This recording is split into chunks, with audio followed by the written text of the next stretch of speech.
That's it. So we're going to just go ahead and start. So thank you, everyone. Welcome. This is our free introductory class on Jung and Addiction. My name is Dr. James Newell. I'm the director of the Depth Psychology Alliance and the Depth Psychology Academy. And our mission at the Depth Psychology Alliance has been to make depth psychology, and especially the psychology of Carl Jung, available to everybody. And in recent years, we've been accomplishing much of that work via the Depth Psychology Academy, where we have placed many of our courses. Not, I'm still working to get all of the courses up there, but there are many courses there. If you want to see some of the previous courses, and I've sort of updated some of the earlier courses, and we'll be continuing to do that. So this class today on Jung and Addiction is our most recent effort in this project of making depth psychology available to everyone in a reasonable way and free. We post these free courses on YouTube, so they're available to everyone. One of the courses now has got 50,000 views, so it makes me very happy that we're definitely reaching people. And so just to start out with what we're doing today, the question naturally arises, why addiction? And of course, there are many ways to answer the question, why addiction? It shouldn't be a surprise to anybody who's shown an interest in this class that addiction has long since been in epidemic proportions in contemporary culture, not just in the US, but really around the world. We'll focus primarily on the US just because that's where we have a lot of statistics, but it's rampant everywhere. So just to begin with addiction to alcohol, which is a sort of a starting place for the treatment of addiction and the starting place for a lot of interest in addiction. The most recent manual of psychological maladies, I know many of you who are therapists and counselors are familiar with the DSM Diagnostic and Statistical Manual, and I believe 5 is the most recent, came out in 2013. It describes alcohol addiction not as alcoholism, but as alcohol use disorder. And the National Institute of Alcohol Abuse and Alcoholism lists demographically different populations with this alcohol use disorder. And this is, of course, what we traditionally would call alcoholism. So according to them, to the NIAAA, in the United States alone, there are millions of people with alcohol abuse disorder. There's 16.8 million males from age 12 and older.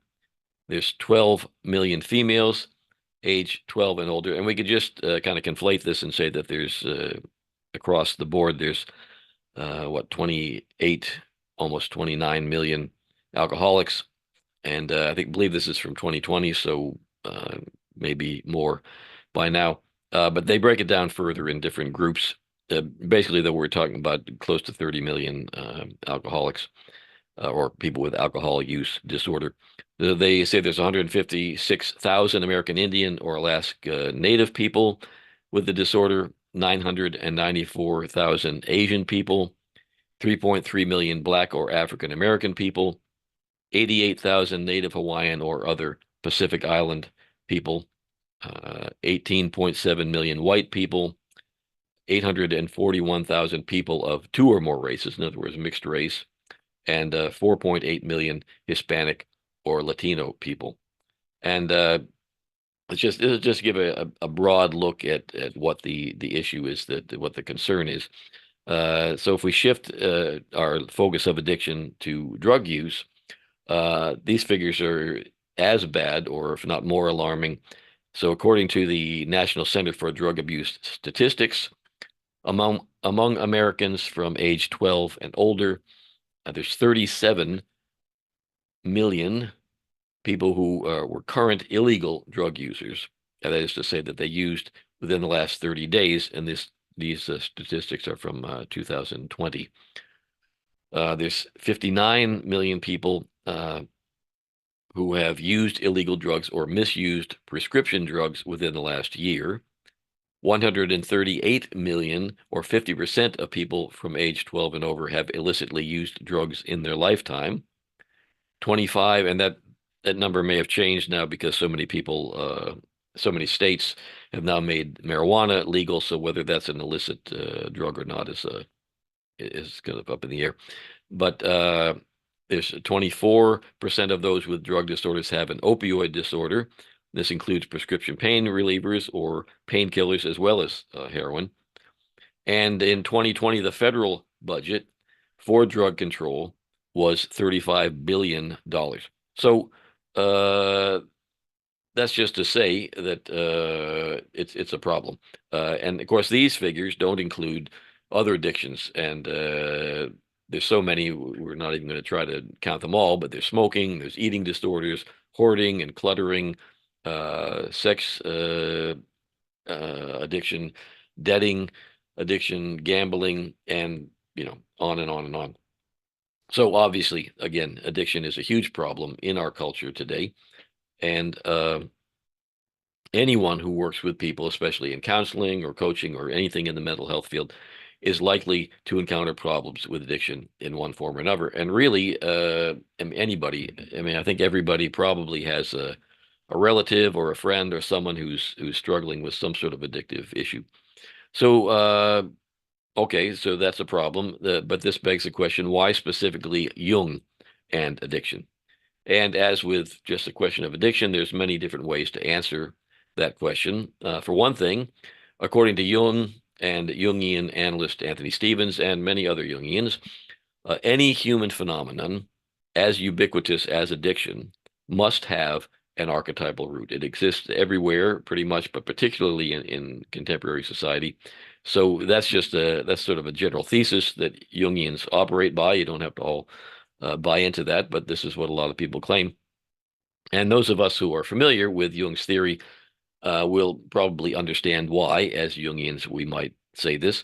And we'll say a little bit more about archetypes and what Jung called the individuation process later in this class. And of course, we'll go deeply into it in the course. But another reason that we want to bring Jung together with addiction is because many feel that the 12-step method, which was developed by Bill W., but we now know his name is Bill Wilson, and the other founders of Alcoholics Anonymous, that this 12-step method is really one of the most effective ways yet discovered to treat addictive behaviors. And there are arguments on both sides of this issue, whether this is true or not, but it certainly has become ubiquitous. It's become effective for many, many people to use 12-step programs. And there's a connection between Jung and Alcoholics Anonymous.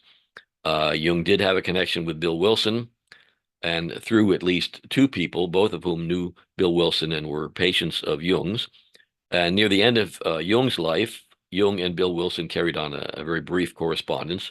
But there was also, as I said, there was another patient of Jung's who was a colleague of Bill Wilson, who kind of was a go-between and passed messages back and forth between them before they actually established a correspondence. And Bill Wilson, in his main letter to Jung, told Jung that Jung's conversation with Roland Hazard, who was one of Jung's patients, had played, quote, a critical role in the founding, quote, end quote, of Alcoholics Anonymous. We'll go into that correspondence and Jung's method and what he said to Roland Hazard and just how that all impacted Alcoholics Anonymous in a lot of detail in the first module of the upcoming course. However, we're talking about alcoholism in general, and rather addiction in general, and not specifically alcohol. But we use the methods of Alcoholics Anonymous because these 12 steps programs have now been applied to so many different types of addictions. As I said, there's many different addictions. And according to some sources, there are over 60 recognized 12-step programs based on these original 12 steps of Alcoholics Anonymous, not to mention many hybrid programs that are run by recovery centers and different organizations. So some examples of these are, of course, there's Alcoholics Anonymous, there's ACA, or Adult Children of Alcoholics, there's Al-Anon for friends and families of alcoholics, there's Cocaine Anonymous, There's Clutterers Anonymous. There's Crystal Meth Anonymous, Codependence Anonymous, Debtors Anonymous, Food Addicts Anonymous, Gamblers Anonymous, Narcotics Anonymous, Overeaters Anonymous, Pills Anonymous, Racists Anonymous, Sex Addicts Anonymous, Workaholics Anonymous. And so I list all these just to indicate how prevalent the problem of addiction is, but also as an indicator of the general perception by so many people that 12-step programs do work. They are effective for many people. And again, there are arguments against the use of the 12-step program. One is that people object to the spiritual awakening that's required in the 12 steps, the idea of a spiritual figure, of a belief in God. For an atheist, it's a problem. For agnostics, it's a problem. Other objections have more to do with the issue of dual diagnosis, which is something we'll spend a lot of time on in the upcoming course. But in this context, dual diagnosis simply means that most, and I would argue probably all, but certainly most serious addictions are driven by some other underlying emotional issue, either trauma or depression or attachment disorder, etc. And when that's the case, as it often is, neighborhood 12-step programs are not really equipped to help addicted people when they have serious underlying emotional issues. So that's one of the objections to that. But what's handy about 12-step programs is that they are available on a neighborhood level on a regular basis, and people can at least get started to get themselves on some kind of a solid footing. So, according to many sources, 12-step programs have been consistently more effective in helping addicts overcome their compulsivity than any other method. And just as an example, there's an article published by the Stanford Medical School. It says, quote, after evaluating 35 studies involving the work of 145 scientists and the outcomes of 10,080 participants, Keith Humphreys, PhD, professor of psychiatry and behavioral sciences, and his fellow investigators determined that AA, Alcoholics Anonymous, was nearly always found to be more effective than psychotherapy in achieving abstinence. And I don't claim that that's a fact, but it's a fact that it's published by Stanford, so there's got to be something going on there that they found compelling. So, but again, the question arises, what does all this have to do with Jung and addiction? Well, interestingly, and whether coincidentally or not, there are elements of the 12 steps as originally conceived by Bill Wilson and his colleagues, and Wilson kind of wrote them out initially, and then there was a kind of group effort to edit them and hone them down and make them work for everybody. But as they're originally conceived, it mirrors in many ways what Jung calls the process of individuation. And so what I want to do for the remainder of this introductory class is to show some of the ways that there are parallels between the 12 steps of Alcoholics Anonymous and Jung's description of the process of individuation. And just to be clear, this course is not going to be about the 12 steps, but there's a lot of reason to focus on that because of its effectiveness, because it seems to be related to some of the same archetypal patterns that Jung has identified and others have identified in other ways. We're going to try to bring this basic Jungian approach that we favor here at the Depth Psychology Alliance and the Depth Psychology Academy, bring that into conversation with a lot of updated scientific research and different works on addiction, and just see where we can sort of dovetail and where these things are congruent and they can work together.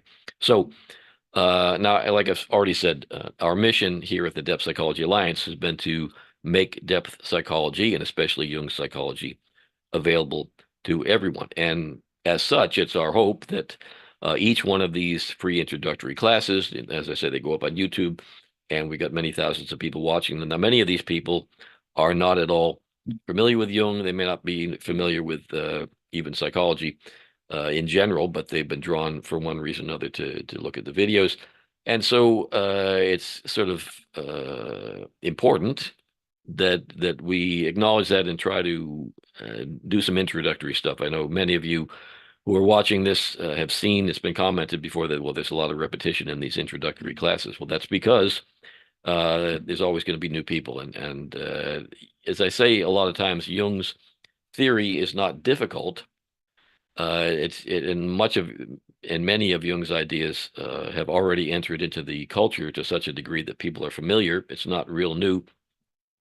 But Jung's ideas are his theory is complex. There's a lot of different parts, and there's a lot of jargon, and so I'm going to go over some of that now for people who may not be familiar with it. And if you are familiar with it, I hope you'll be a little patient because it is going to, I hope, come together when we see how this dovetails with the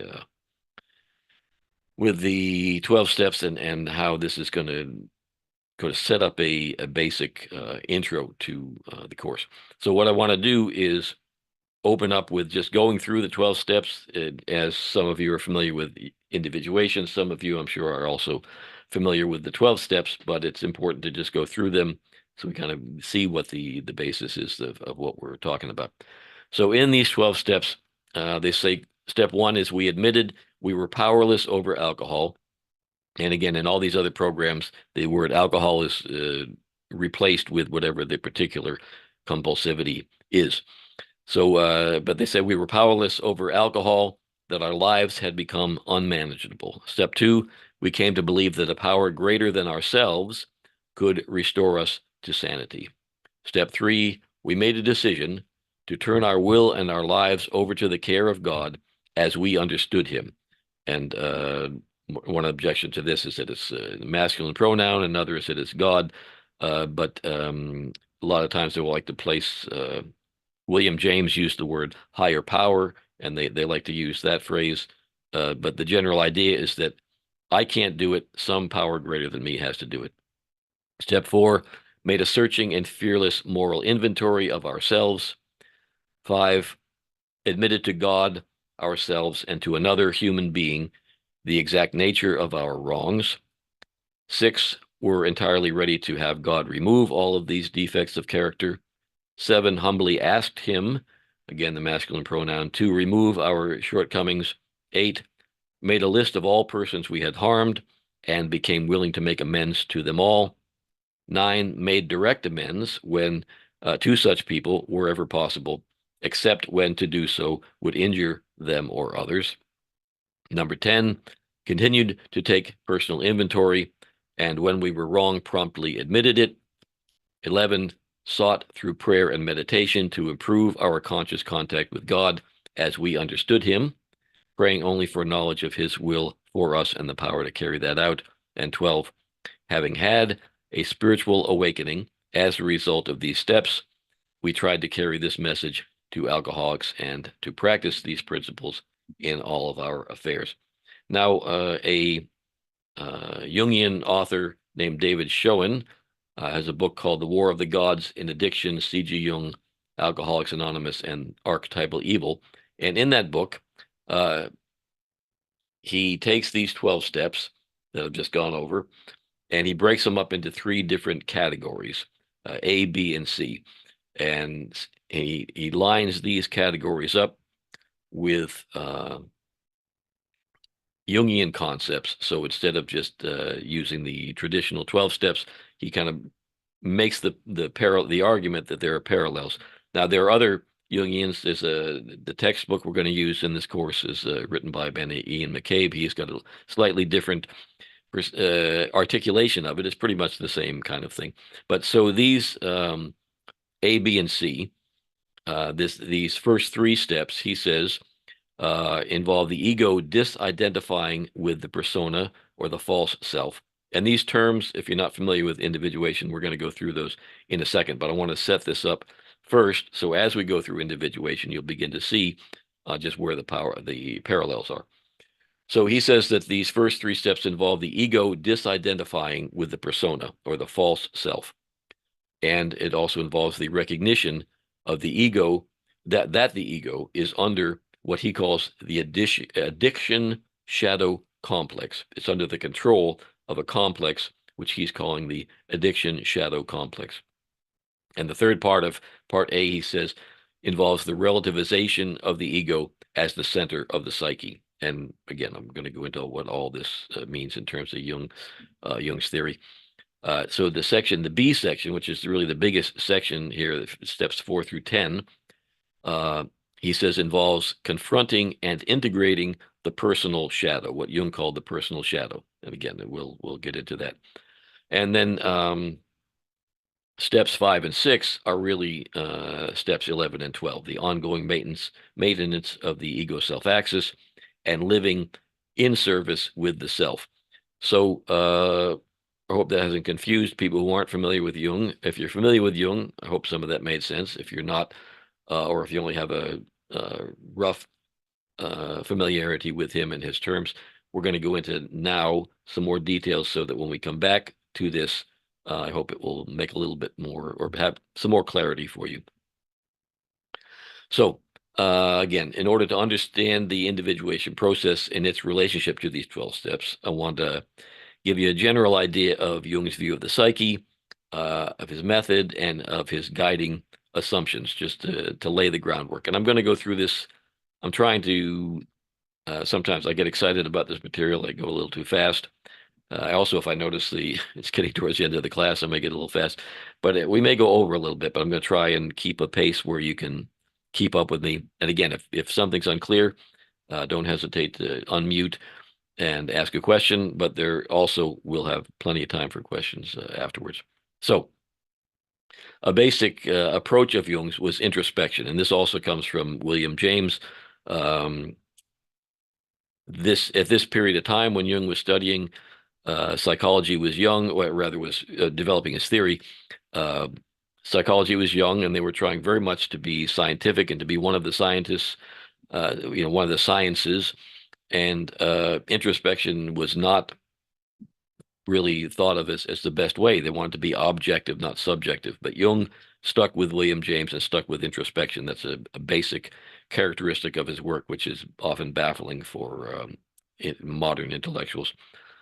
He also thought that there was a structured psyche, and not just Jung, rather Freud thought there was a structured conscious psyche, but thought that the unconscious was just a sea of mixed up instincts.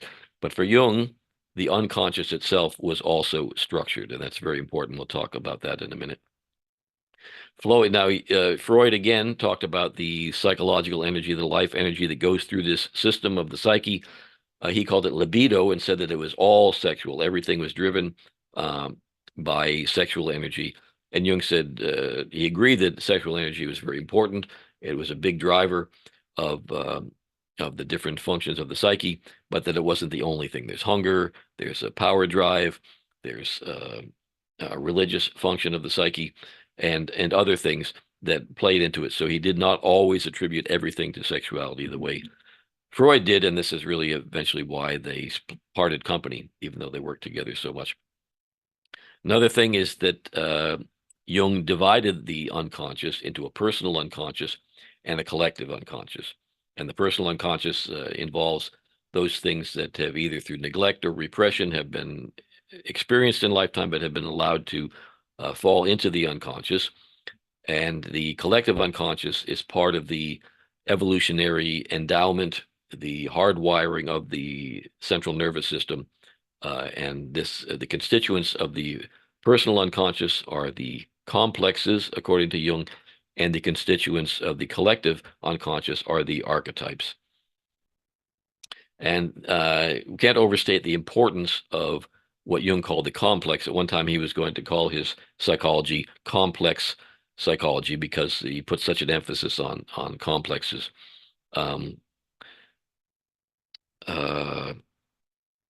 This is a quote from Jung, and I've paraphrased it a little bit just to make it easier to follow. But Freud had said that the royal road to the unconscious was the dream.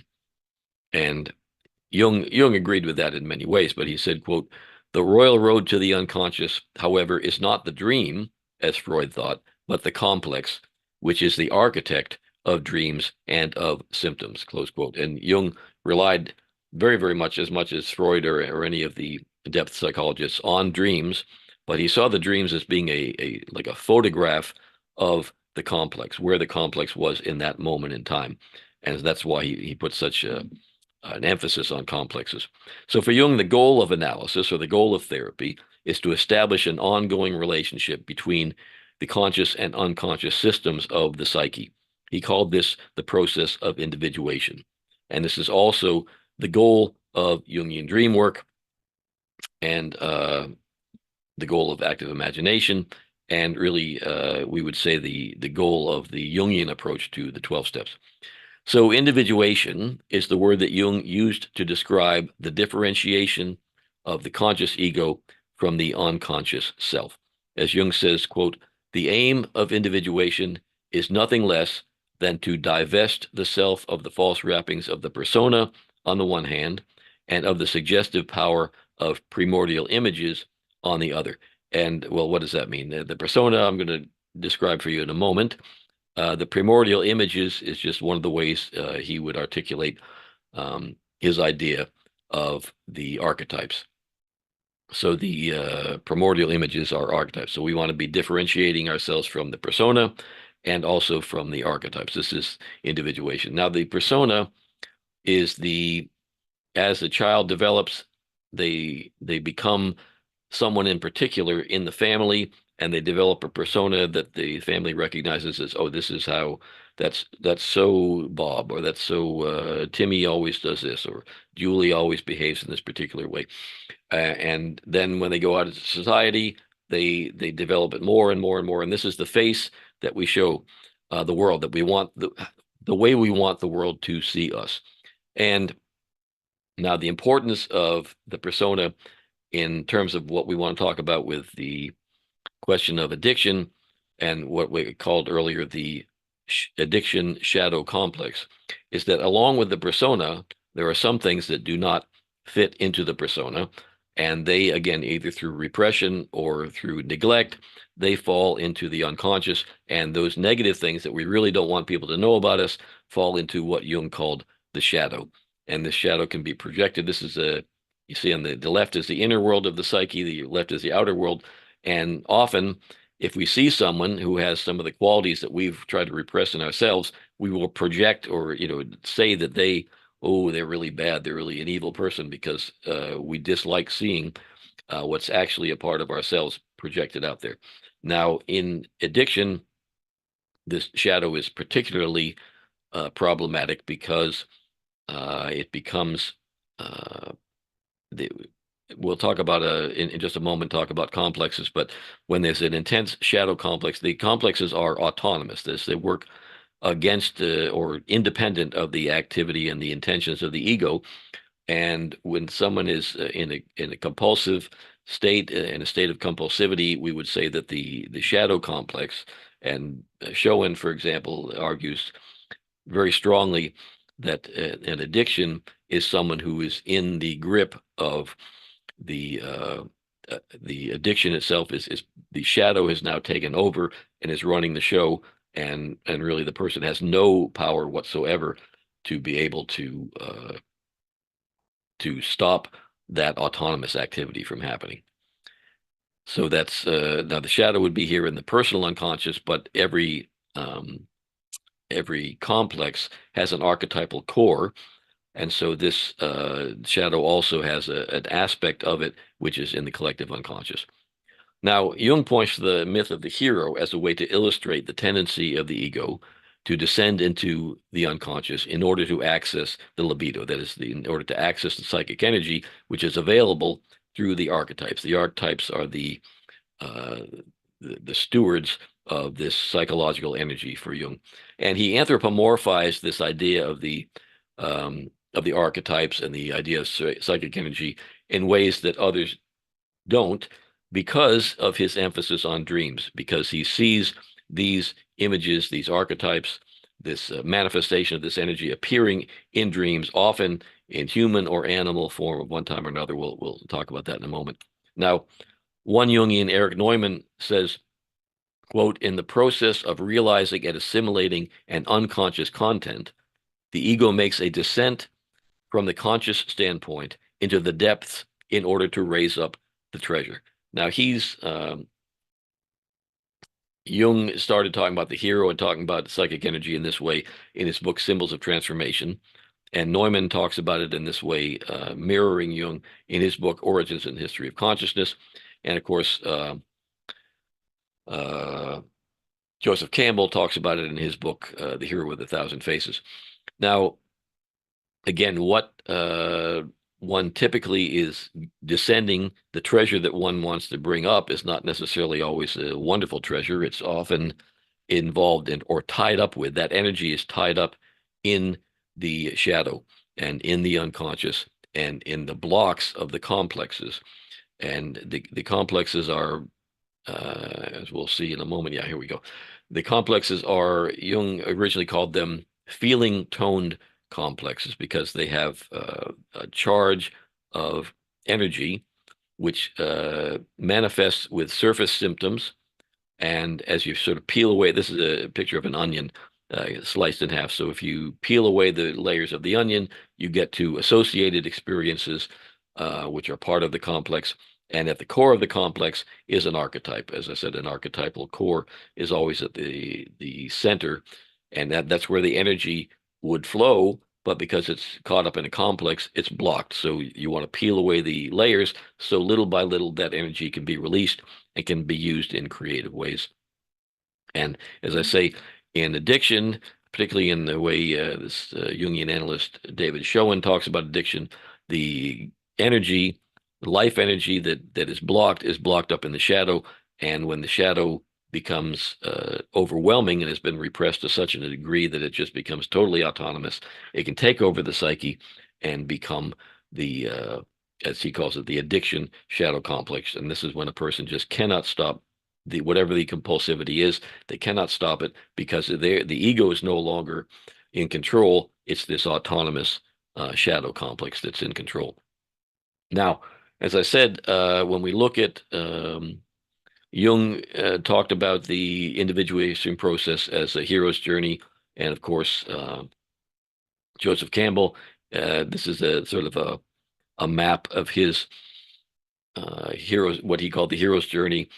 There's different ways to understand this. This is a metaphorical way to look at the individuation process where something happens. There's a call to adventure. Often it's some negative event happens. There's a trying to deal with whatever that negative event was, a divorce or maybe an accident or one gets fired. So they kind of descend and they reach the bottom. The sort of a desperate struggle takes place where they're trying to find out who they really are. Then there's an ordeal of death and rebirth. Out of that comes some boon, some treasure, as Norman was referring to. And as one is able to return from this journey, this bring the boon to the society, the social group, the family, wherever they're operating. Now, the development of the ego self axis could be compared to a continuous repetition of the hero myth. In other words, every time one goes into the unconscious, what they come out with is a little more differentiation of the ego from the unconscious, a little more differentiation each time. Some skillful means are developed, and as long as a connection is maintained, this is what Neumann called the ego self axis. As long as that connection is maintained with the unconscious, then you could say mental health or some sort of sense of balance is maintained. Now, that's speaking about it in, when we talk about the hero's journey, we're talking about it in metaphorical terms. Jung always said if you're looking at a fairy tale or if you're looking at a dream and you have all these symbols and you understand the relationship of the symbols, you have to be able to translate that into psychological language. In other words, people who work with trauma will tell you that you need to have the different parts of the brain need to be connected. The emotional part of the brain needs to be connected. The cognitive thinking part of the brain needs to be connected. And the body, the brainstem, needs to be connected. And one way to kind of connect all these things is to be able to articulate this in psychological language. So when we look at this hero's journey in psychological language, we can see it as an alternation between inflation, where the energies of these archetypes are unconsciously have possessed the person, and in that active state of inflation, some inflated act happens. They either yell at the boss and get fired, or they crash their car, or they get drunk. We're talking about addictions. It usually will involve an indulgence in whatever the compulsivity is, and that takes over, and that ends up getting them divorced or fired or rejected by society. And they feel this alienation. Now, instead of being inflated by these energies, now they have no connection to them. They're alienated from the energies until they hit the bottom. They experience humility and repentance, and they want to sacrifice all these inflated ideas and get in touch with who they really are. And as I find out who I really am, I have a little more self-acceptance. I allow myself, with this new humility, to enter back into society. And again, as with the hero's journey, as we circle through this, cycle through it over and over, we are differentiating. We're developing skillful means and differentiating the ego from the unconscious more and more and more.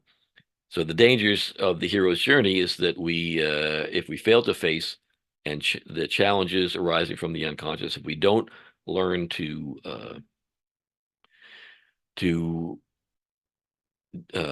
what's the word I'm looking for? To negotiate the cycling through the alienation and inflation, we're in danger of identifying with the archetypal energies. And if you're familiar with the DSM manuals, all the anxiety disorders can be connected to being possessed by the archetypes.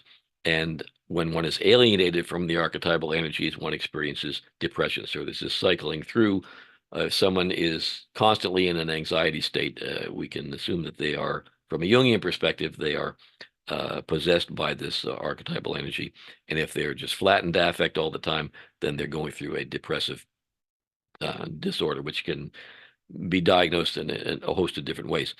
But the idea is to try to become in control, to get better control through these constantly cycling through and developing a skillful means to manage these energies of alienation and inflation. Now, so I'm talking about archetypes. As I say, Jung would talk about these things in mythological terms and in anthropomorphic terms, or in animal terms, or in energy terms, because this is how these things would appear in dreams.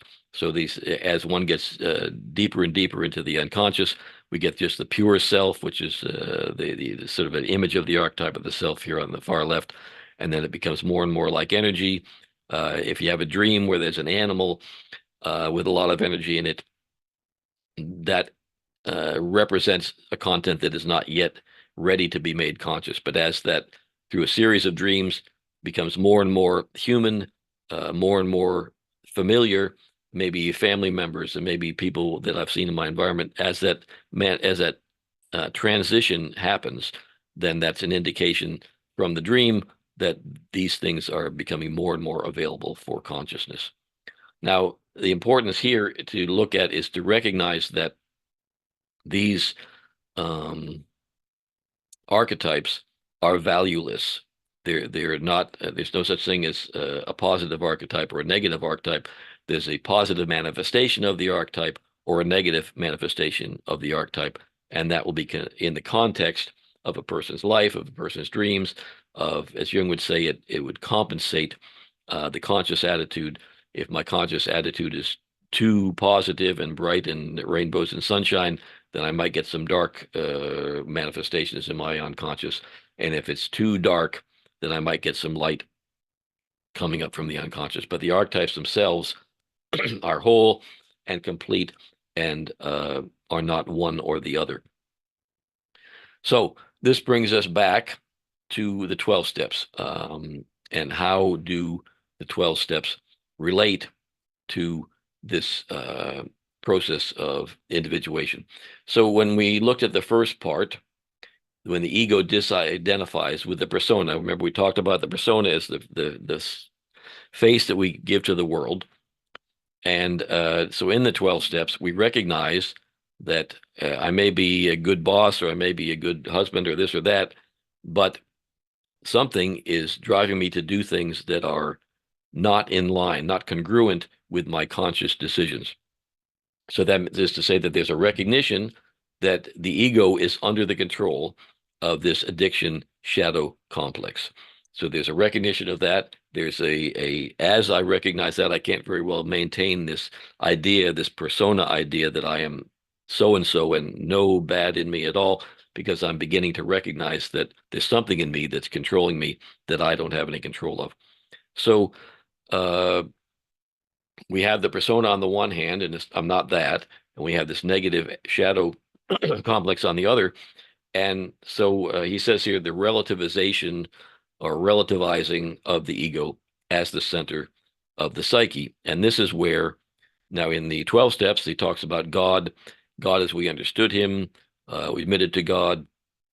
For a Jungian, we'd say the archetype of the self. The archetype of the self is now when a person is going through this kind of a process, whether it's individuation or whether it's the 12-step process, it's a recognition that the ego is no longer the center of the psyche, that there's something else running things, and we don't want the addiction shadow complex to run things, and the ego has shown itself to not be adequate, equal to the task. So one turns to the archetype of the self and asks for messages from dreams or from, as we say in the 12 steps through prayer and meditation. We recognize that the ego is not going to get it done. I need help, and I need help from a group of other people, whether it's a therapist or a 12-step group. But it relativizes the ego and says that the ego is no longer going to be in charge of everything. So the next step, of course, we talked about the shadow of these things that have fallen into the unconscious or been repressed.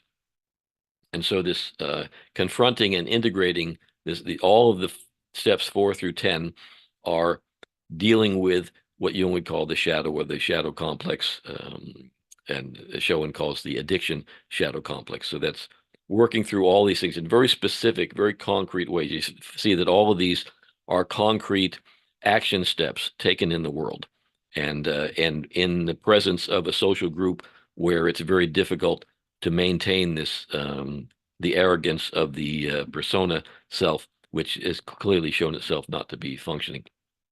So that's a big chunk of the 12 steps, is all about just working through the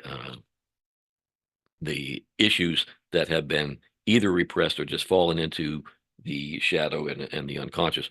So then, as again, the C section, according to Schoen, is simply this ongoing maintenance of the ego self axis and living in service with the self, allowing and not just allowing, but being grateful for this ongoing connection with the deep unconscious, whether that's through a traditional spiritual or religious path, or whether it's through just working it with the 12-step group.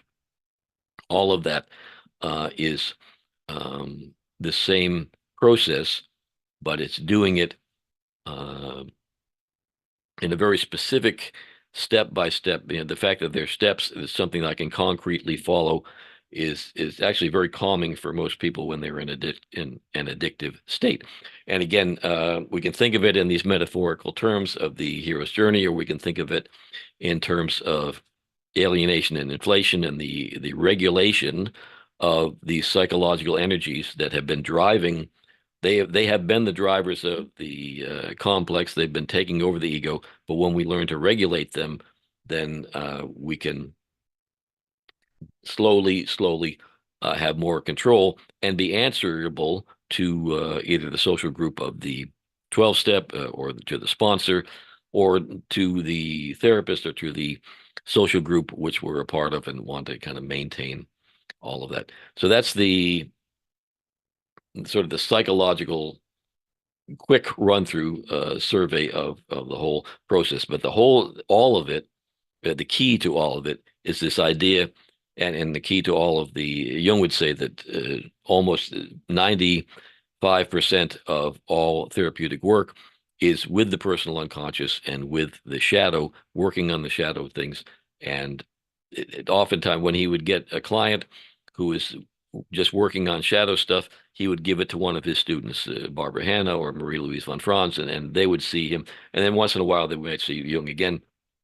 But Jung tended to work with people who were had resolved many of their shadow issues, but were now more dealing with broader archetypal issues in their own life and in the lives of others. So that would put someone more in these figure 3 and figure 4 level, where there's a lot of the differentiation has been achieved. And how does one maintain the ego self axis once you really acquire, if anybody ever really acquires that much differentiation? But even when you have, now there's where does this energy go? How does this energy get applied? What creative use? And you see how astoundingly creative Jung was in so many different ways. We've gone over that in several courses. But that's the part of the process, is to be able to maintain that work and find a place that is frees up all this energy. So where is that energy going to go, and to what creative use can we put that newfound energy? Now, looking at the hero's journey just in terms of addiction, and again, I've got this as an example of alcohol as an example of addiction, but we can plug in any of the other things. Now, what's interesting is this map of the hero's journey has got 12 points on it. Unfortunately, they don't really line up, as you'll see. So if we go, we'd say the top of the hero's journey here is before drinking, then we get the first drink, then we become a compulsive drinker, then drinking has created some kind of real life problem, and then we're in the initiatory phase. The problem becomes worse and worse. Problem eventually becomes life altering or life threatening, and that's when we say the person has hit rock bottom. And really, rock bottom is the first of the 12 steps. When you hit rock bottom is when you admit that life has become unmanageable. I mean, now it's possible for someone anywhere on this list here to decide that life has become unmanageable, but it's sort of paradigmatic. Certainly in the 12-step movement, people recognize that usually you don't really make that commitment until things have just gotten so out of control that you just give up. Now, so from rock bottom, you move into section A, which is actually rock bottom is part of section A, but you, as we looked it over before, then you move into section B, which is all the shadow work. And then once you've kind of worked through all that, and you have some degree of, we'd say, differentiation of the ego from the unconscious, some sort of sobriety, and now we're working on maintenance. And maintenance for step 11 and 12 are parallel in this little example to the step 11 and step 12 in the 12 steps. So you can see section A is just this whole part of beginning to recognize the helplessness and needing some other help, and as he says, disidentifying from the persona and recognizing the need to work on to see the shadow, to own the shadow, and to work on it in effective ways. And so this is just an example of how that would work in the context of the 12 steps. Again, the 12 steps are only on this half. Now, as I was saying, you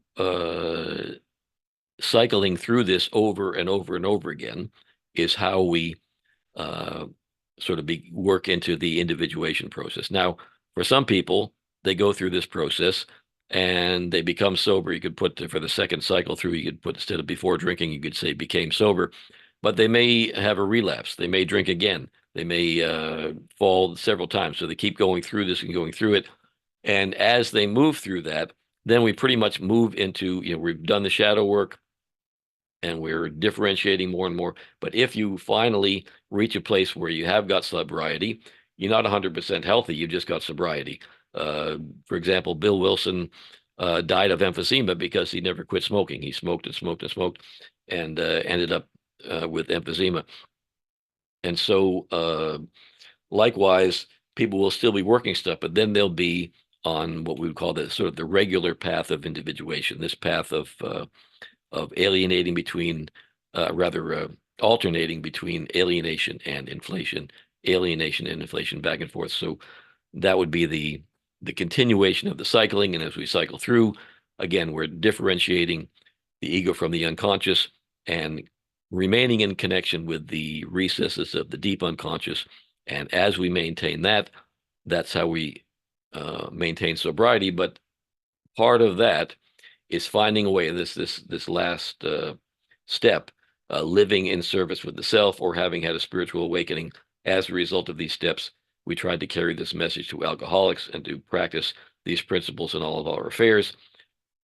That's the strict AA method, but there are other, as we'll see, creative ways where a person can go through these transformations and use the energy that's been released in creative ways to help others, but to be of service in any number of different ways.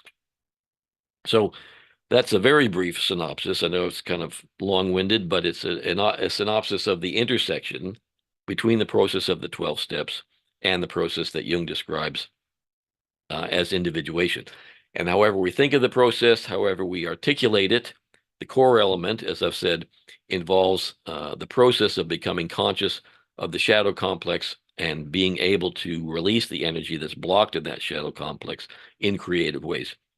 So this is true whether a person is addicted or not, but it's particularly true in the case of addictions. And however successful an individual is in completing the process and achieving sobriety depends often on what has been repressed earlier in life. And that is, it depends upon what David Schoen calls the addiction shadow complex. And this, again, is a complex that's created alongside the development of the persona, and that all has to kind of be made to work congruently and together.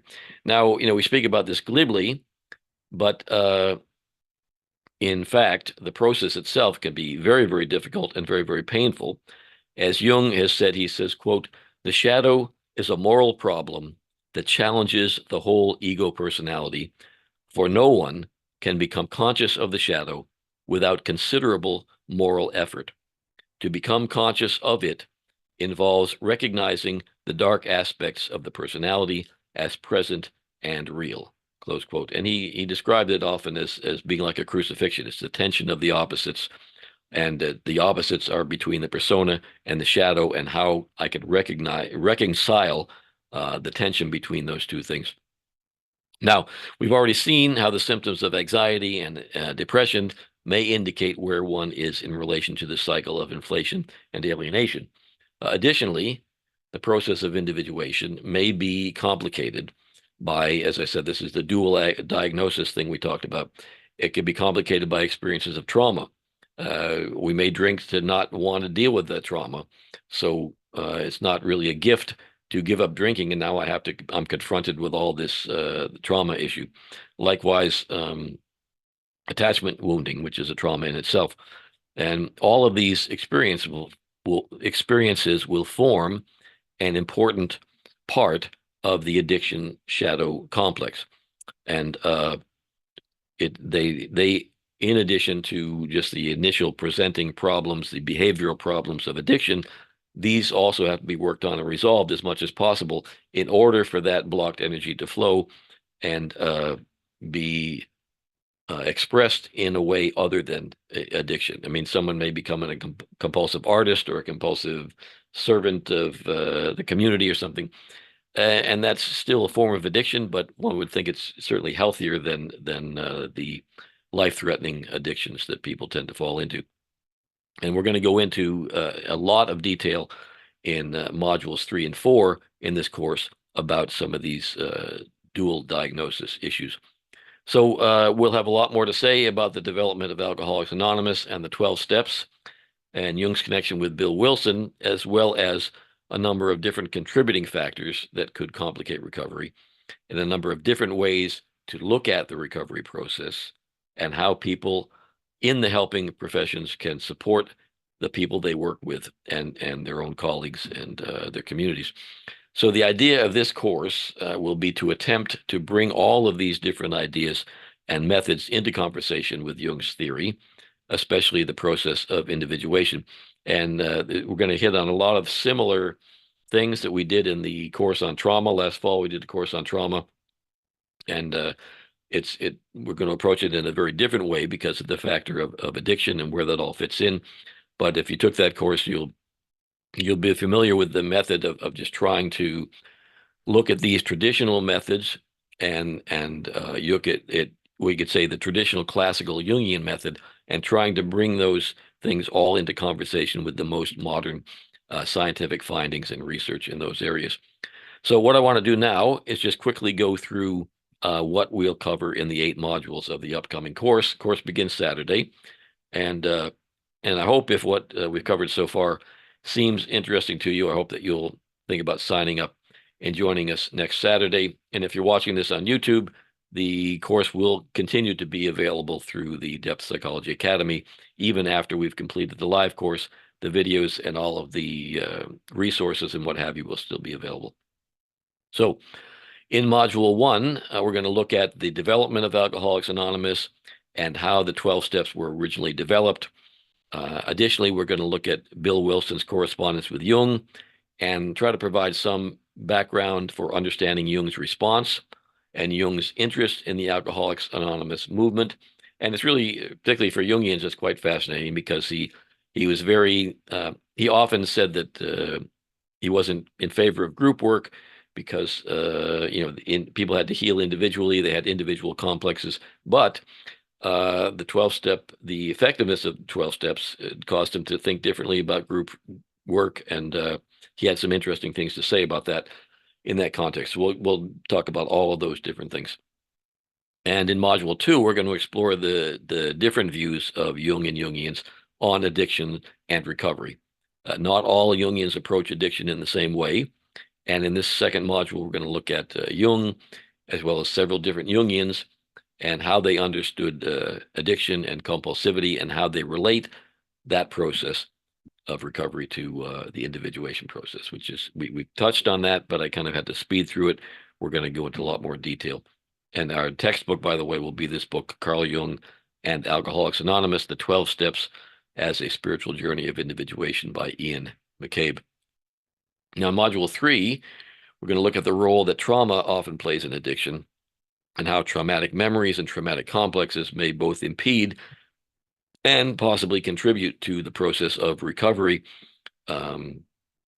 The idea, of course, is to sort of wrest the control of the psyche away from this compulsive addiction complex.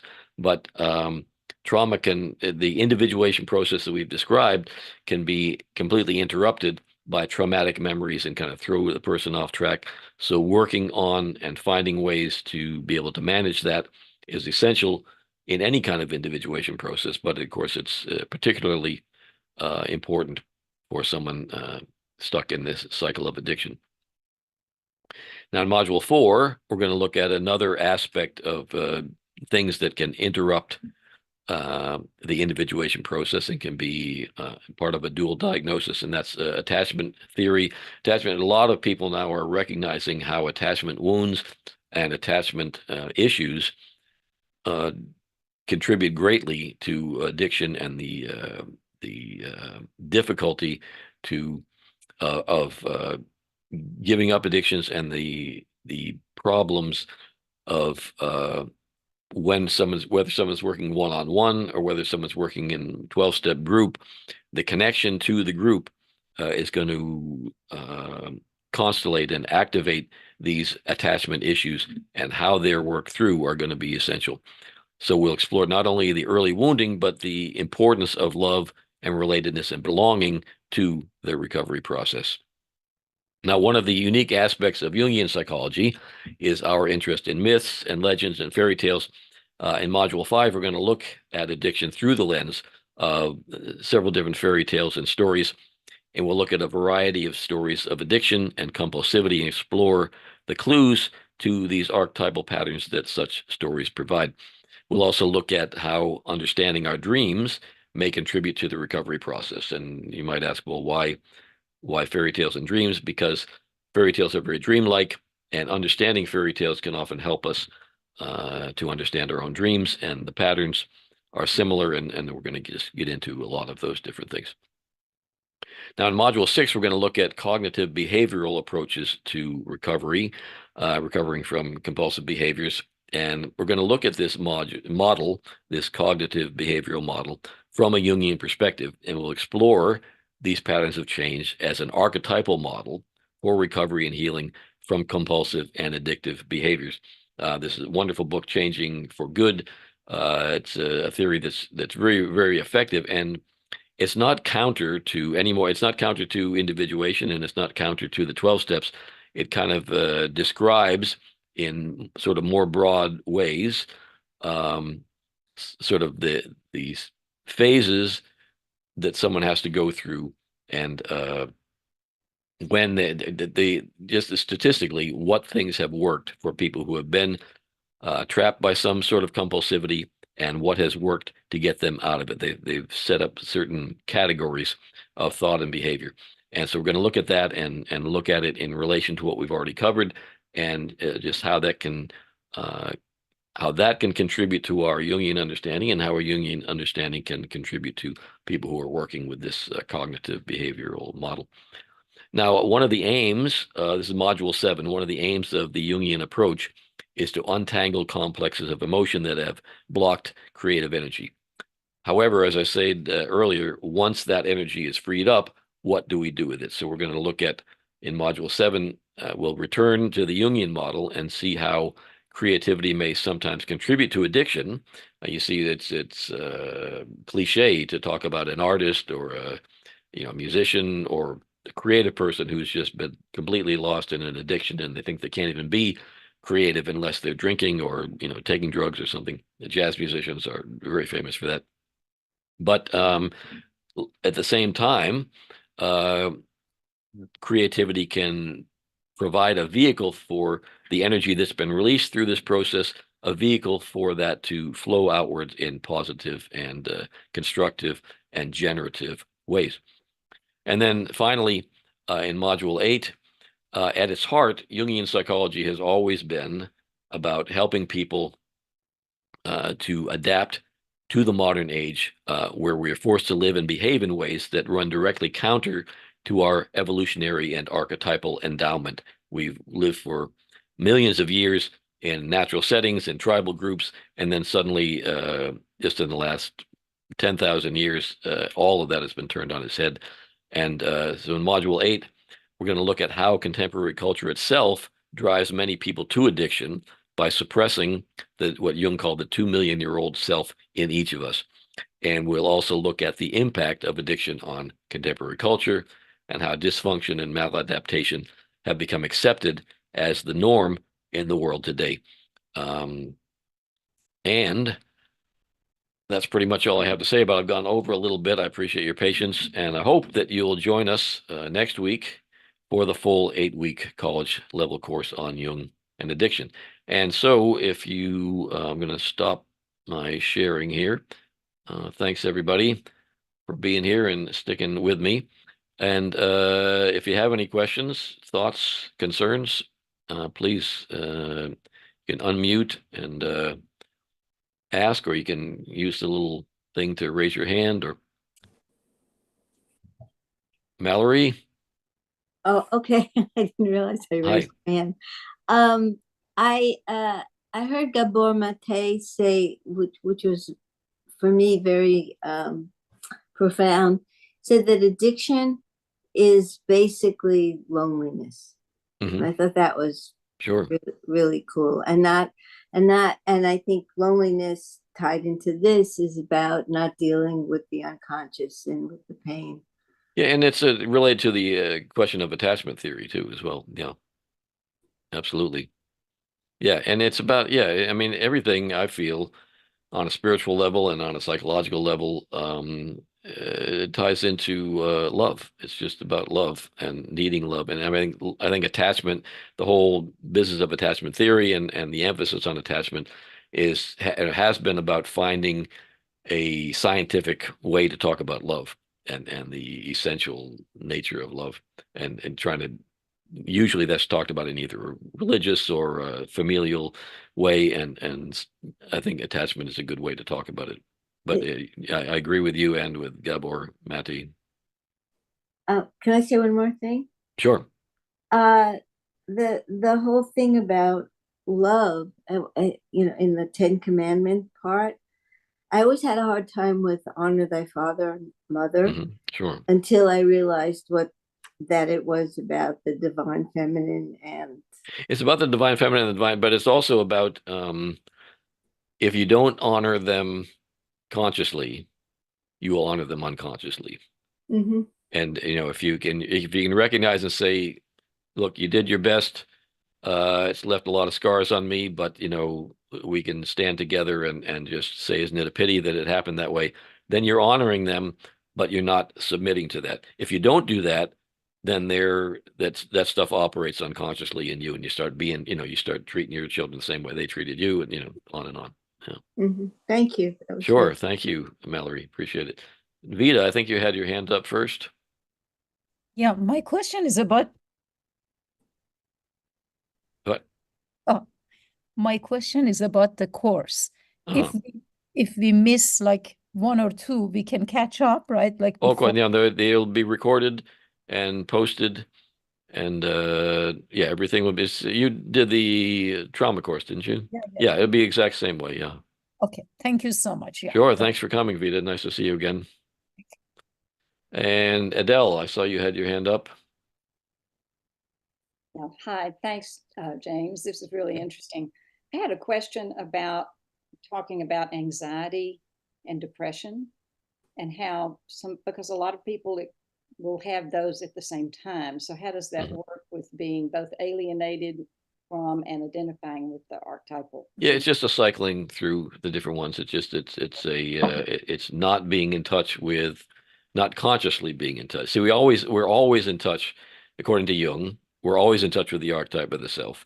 And if we're not in touch with it consciously, if we're not, if we're not, we haven't freed that energy from the complexes, then the complexes will take over. And as we begin to get in touch with them, we may feel very, very anxious because it's starting to possess us, and we don't know what to do because this energy here, we don't know where it's coming from, and because we're unconscious of it, and so we try to push it down and get away from it, and then we're depressed because we got no energy. That was all our energy. So Okay. it's always just a cycling through of that. Sometimes it cycles through multiple times in a day. Sometimes it cycles through 1 week of depression, 1 week of anxiety. It can be longer periods, but I mean, according to a Jungian reading of it, that's how it goes. Yeah. Thank you. That makes sense. So you're Sure. not Thanks, Adele. Thanks for coming. Good to see you. same to you. You're not really having them at the exact same time. The cycling, that makes a lot of sense. Yeah. Yeah. Right. Exactly. Yeah. Yeah. Right. Thank you. Sure. Thanks. I think Fabian, I think you had your hand up next. Yes. Hi, I have two questions. My first one is the same as Vida's. I didn't do the trauma course, so I'm assuming that instructions on how to access recordings will be provided. Yeah. Everything's the platform, the Depth Psychology Academy platform. If you go there, you'll see the link. None of the classes are posted yet. They'll be posted on the Monday. For example, this video will be posted. I mean, I'll try to post it earlier, but it's always posted by Monday morning. So you go into that platform and you'll be able to see that. Even you don't have to have signed up for the course to see this. That will be available for free. And then when you sign up for the course, you'll have access to Module 1. I'll give the lecture next Saturday, and then that following Monday, the video will be available there, and there'll be quizzes if you want to get a certificate, quizzes on the reading. There'll be assigned reading, and there'll be quizzes on the lecture. And there'll be a PowerPoint. You can download the PowerPoint, and there'll be different resources available and things like that. Okay. And like access will be provided via email or what? Yeah. No, I've got a list of everyone who's signed up for the course, and I'll send initially I'll send it out every week because it's easier for people. But it's also, I tend to put for example, put the introductory video in the first thing, and then the first module you'll have you'll be able to access the first module, but there won't be anything in it but the link for the Saturday lecture. Then on Monday it'll have everything, and the link will be in the but it pretty much use the same link every week. So once you have the link, you'll have it, but it will also be in the lecture. That if it's lecture 3 module, it'll be in module 3. The link will be there. But again, I also mail them out probably Friday or Saturday morning. Okay. And my second question, I'm understanding that it might be a loaded one, but I'm hoping you have a nutshell answer. You mentioned that identification with the archetypal energy may be the cause for anxiety. Hmm. And I'm just wondering. Unconscious identification, yeah. Okay. So, but well, okay. I'm wondering how is anxiety the only emotion that might be associated with such an unconscious identification? Because my question is, if we unconsciously identify with like an archetypal energy that is connected to like power, how does that not cause inflation? Oh, that does cause inflation. No, inflation and anxiety are the identification and inflation are kind of parallel concepts, and just as alienation and depression would be parallel concepts. But yeah, I mean, a person can be, for example, I could be possessed by that archetype and not be anxious, but just become a narcissist and go around pushing my weight around everywhere. So I won't be Mhm. terribly anxious, but I'll be narcissistic and I'll be pushy and I'll be thinking that I'm a god.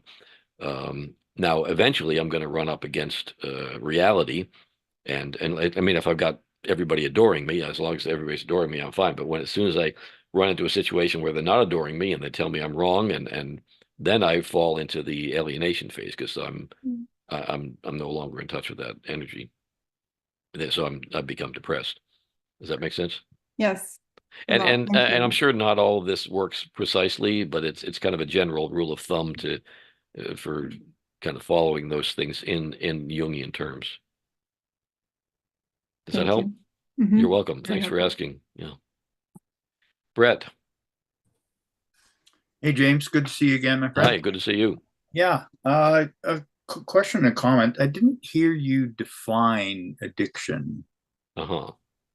That's right. No, I didn't. And that, yeah, we'll get into that. Yeah, there's a lot of different definitions. Yeah, I don't have I've had I a just, bunch of, yeah, that's a good point. I meant to do that too. I had actually a list of a couple different definitions, but yeah, and a lot of it also depends on, for example, David Schoen, when he uses the word addiction, he says he only means when it's life threatening.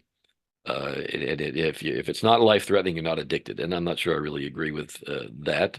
yeah, In other words, it's like a compulsion; it's not an addiction. But I think the patterns are similar. But he's very invested in. One reason I didn't use his book for the textbook. I was going to at first use it, but he's so sort of locked into the archetype of evil and that addiction is only if you're life threatened by the evil thing. Anyways, the several reasons I didn't do that. So yeah, I mean, addiction is.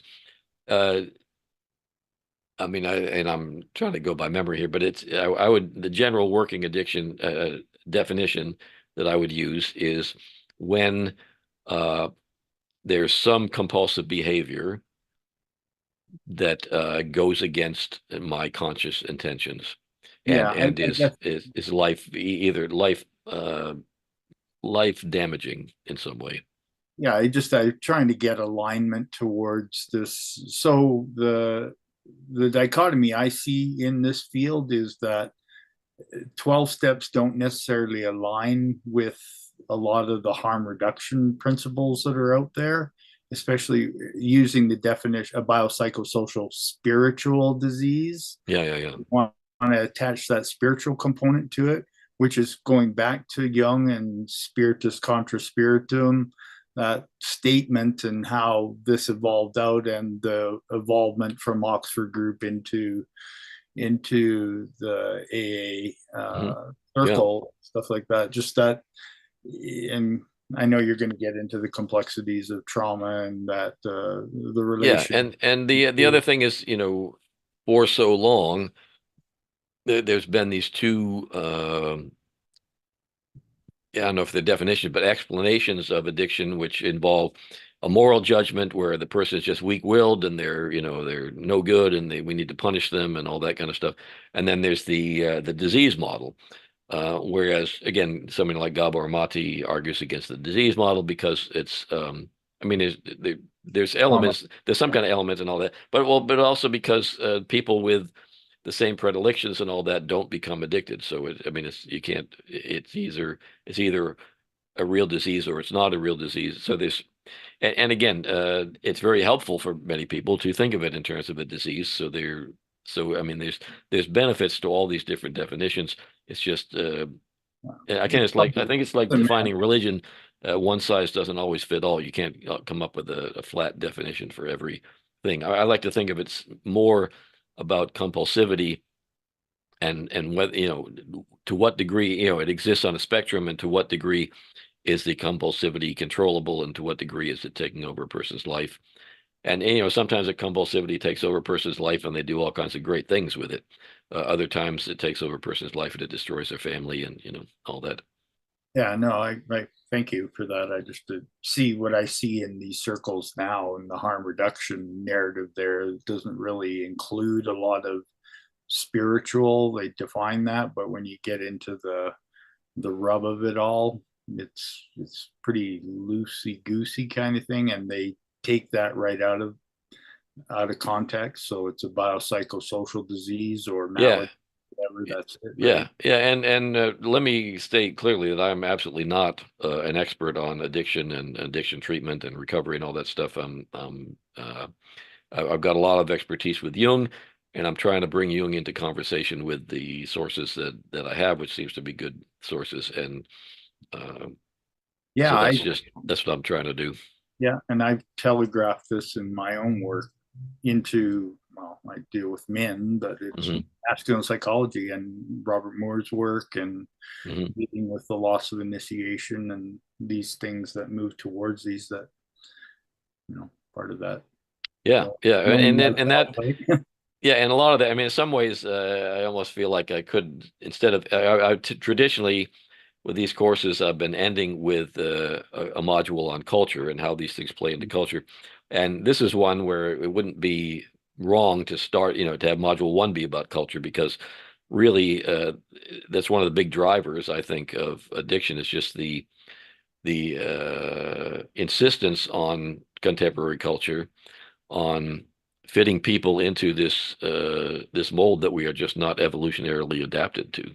And there's a constant driving insistence by the culture to behave in particular ways that are not really conducive to. I mean, you have to be relatively high functioning in general to be able to survive the stressors of the modern world. And then when you have so much of that falling apart all around you, that just adds to the stress.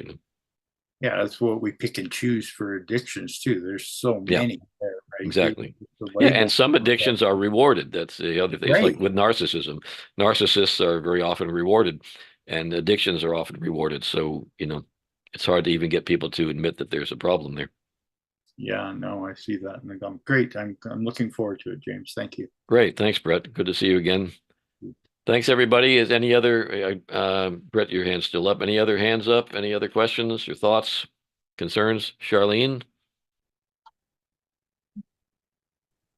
Thank you. Can you hear me? Yeah. Yes. I have 2 questions. One, the anxiety, I deal with anxiety and depression. Anxiety is that on a spectrum. Sure.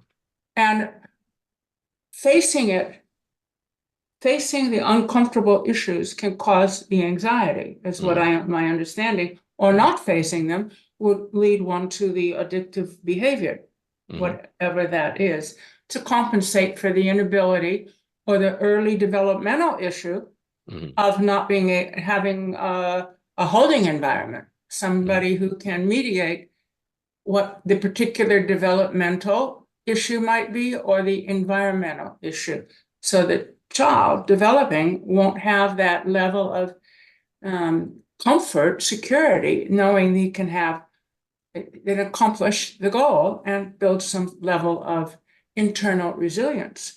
So I'm trying to figure out, how does one teaching a child to self-soothe when the ability to have a secure environment is not there, maybe where I might go. I mean, in working with a patient, we create that holding environment. So that, in addition to the Jungian 12-step program, would seem like it's the essential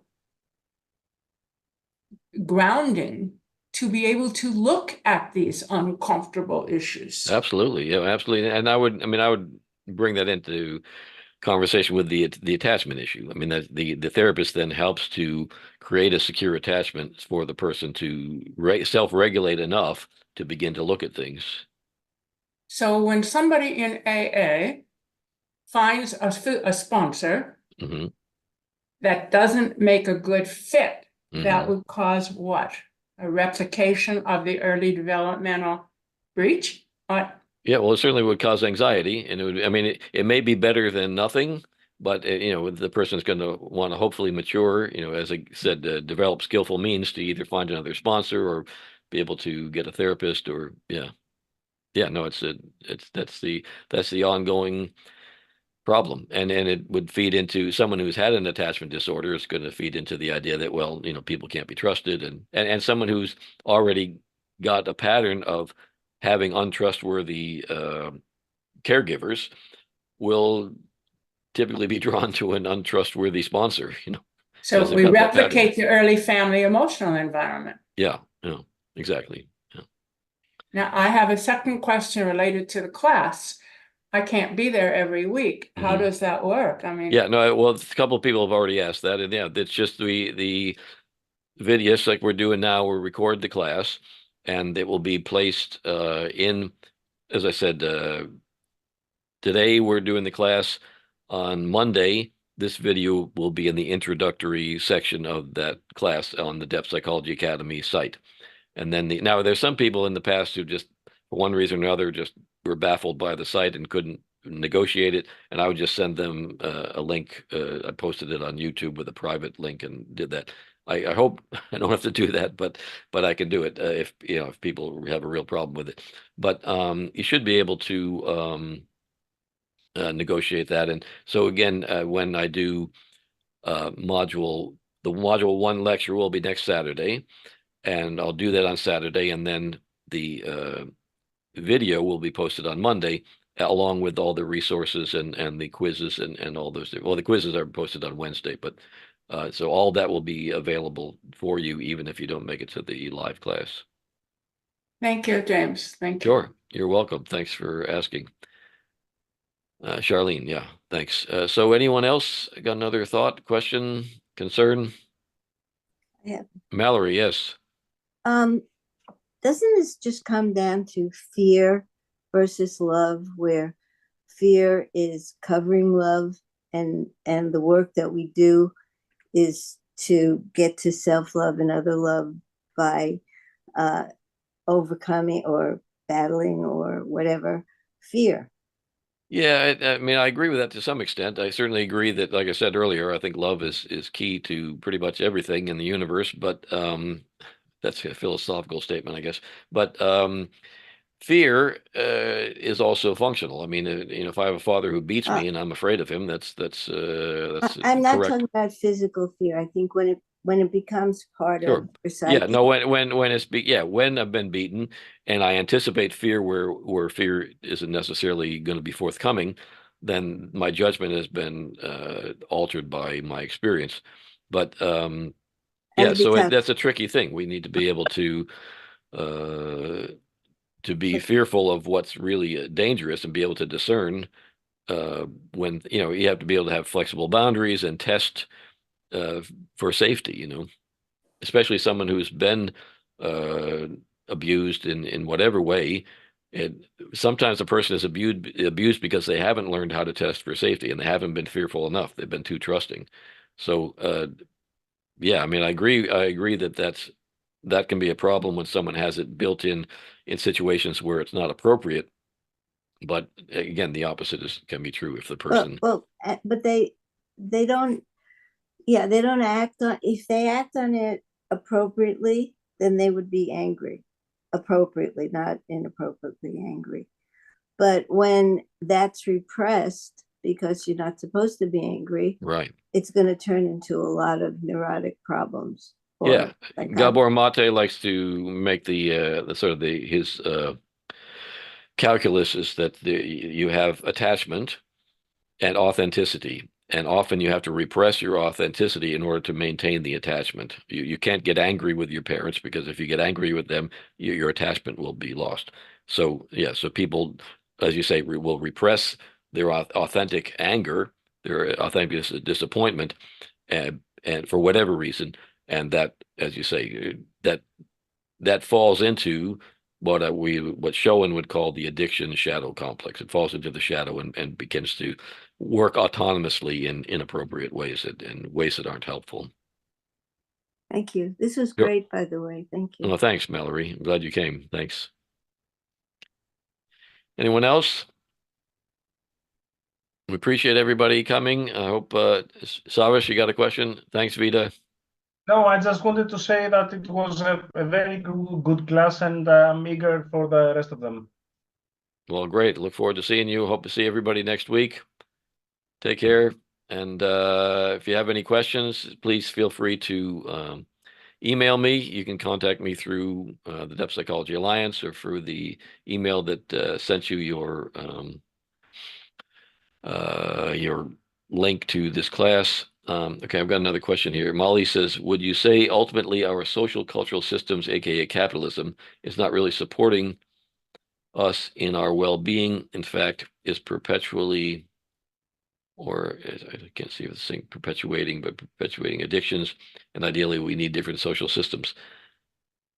Yeah, I mean, the thing is, I mean, to a degree, I could see that being true, but if people are not loving and kind, it doesn't matter what system they have. You can be communist or socialist or capitalist or Democrat, or you could be a dictatorship, possibly, if you had an incredibly benign and really caring and loving dictator. So it really depends on, it goes back to that factor of love. That's my own personal thought. No matter what system, if you have a caring, benevolent, generative person or people administering that system, then it's going to be kind and loving and caring, whatever the system is. And if you can have the most perfect system in the world. I mean, on paper, something like communism looks really good sometimes, but it can be terrible if it's run by people who are dominated by self-interest rather than helping others. So another question is, Chad says, this course will be all right, standalone, not having taken any other DPA courses. Yes, Chad, and it's a lot will, if you are not familiar with some of these key Jungian things that come out from time to time, you only have to ask me, and I will try to clarify them, either in the question and answer or during the class itself. But this is not going to be as much of the basic stuff as occurs in I have a Jung 101 class, a Jung 102 class, whole series of classes that get deeply into the core theory of Jung.